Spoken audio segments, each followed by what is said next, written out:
Il est 14h44 ici à Paris, l'heure d'ouvrir une parenthèse culture. Direction Angoulême et son festival international de la BD. C'est la 46e édition et Sonia Patricilli a la chance d'être sur place. Bonjour Sonia, quels sont les temps forts à retenir de cette année ?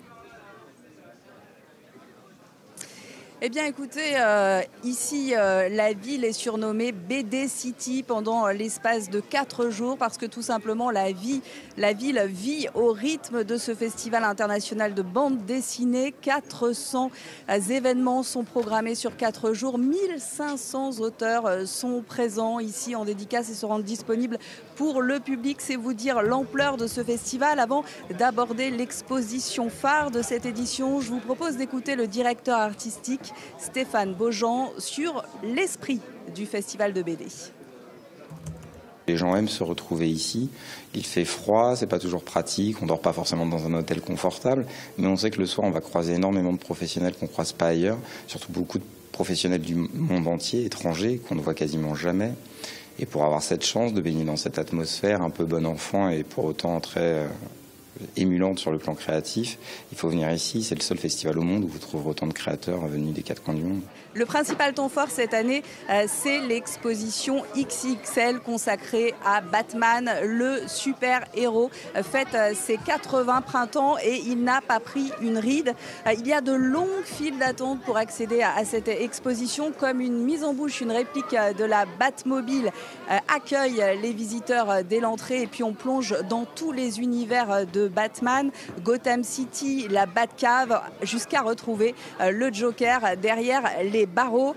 Summum dans la dernière pièce de cette exposition, 59 dessins originaux qui viennent des États-Unis, d'une collection privée. On voit les corrections à même la planche, sur les crayonnés, sur des dessins ancrés. C'est juste magnifique de voir ainsi de si près le travail des créateurs de Batman. D'ailleurs, l'un d'entre eux, Frank Miller, est à Angoulême cette année. Il a reçu un fauve d'honneur pour l'ensemble de sa carrière et son travail sur le côté obscur du super-héros. Je vous propose d'écouter Yann Graff, c'est le commissaire de l'exposition Batman. Il m'explique les raisons d'une telle affluence à l'exposition, d'un tel succès public. Déjà, c'est le personnage qui est un peu le plus adapté en cinéma, en série télé, en dessin animé et même en jeu vidéo. Et c'est un personnage qui connaît un succès qui est totalement mondial.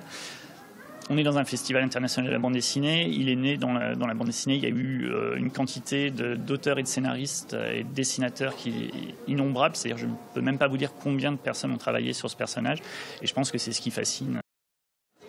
Et puis Sonia, chaque année, le festival décerne son grand prix, remis à un auteur pour l'ensemble de son œuvre. L'an dernier, c'était l'américain Richard Corben, connu pour ses albums fantasy, qui avait été récompensé. Cette année, Sonia, on change complètement de registre.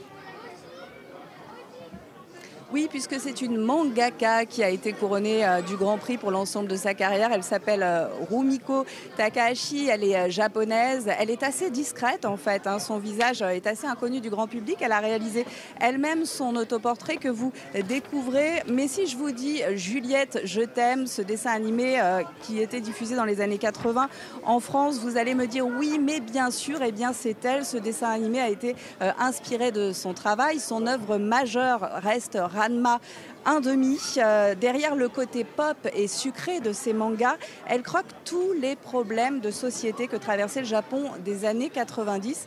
C'est seulement la 3e femme à remporter le Grand Prix ici à Angoulême, après les Françaises Claire Bretéché et Florence Sestac en 46 éditions, il fallait le souligner. Sonia, Ranma 1,5, c'est un souvenir d'enfance, je crois, pour bon nombre d'entre nous. Avant de vous laisser vous replonger dans vos BD, vous allez nous faire part, si vous le voulez bien, de votre coup de cœur cette année, Sonia. Alors mon coup de cœur, c'est indéniablement le livre de l'américaine Emile Ferris. Moi, ce que j'aime, c'est les monstres. C'est une somme, 400 pages de dessins crayonnés avec un stylo bille. On a l'impression de feuilleter un journal intime. Son héroïne, Karen Reyes, est une adolescente qui se prend pour un loup-garou. Elle est fan de magazines d'horreur et elle va décider d'enquêter sur la mort mystérieuse de sa voisine, une survivante de l'Allemagne l'Allemagne nazie. Et en fait, on va découvrir tout au long de la lecture que les monstres ne sont pas ce que l'on croit. Le travail d'Émile Ferris a été salué par le grand Art Spiegelman. C'est aussi une victoire contre la maladie, cette maladie qui l'a paralysé, qui l'a cloué, cette maladie qui, lorsqu'elle a eu 40 ans, lui a fait perdre l'usage de sa main droite. Pour se rééduquer, eh bien, qu'est-ce qu'elle a fait, Émile Ferris? Elle a dessiné, elle a pris ses stylos bics, elle s'est inscrite à l'université, elle a pris des cours de scénario et elle a créé cette œuvre formidable qui est une sorte d'œuvre d'art, en fait, une œuvre d'art avec une écriture stylistique incroyable et des dessins jamais vus. Je vous propose d'écouter l'auteur et ses fans qui étaient en dédicace ici à Angoulême.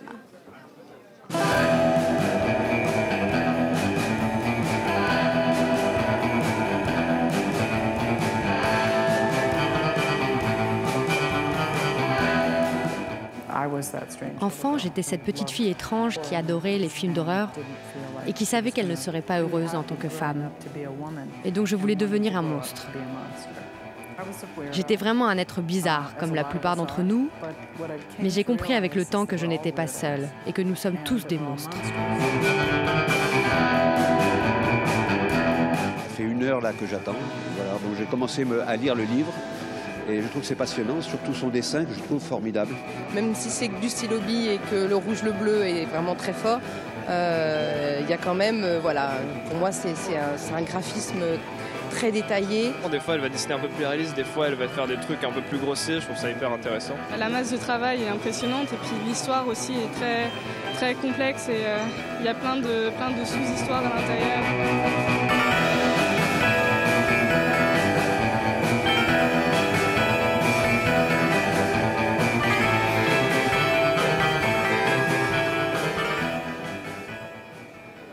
Merci beaucoup Sonia Patricelli en direct depuis Angoulême. On vous laisse y retourner pour en profiter.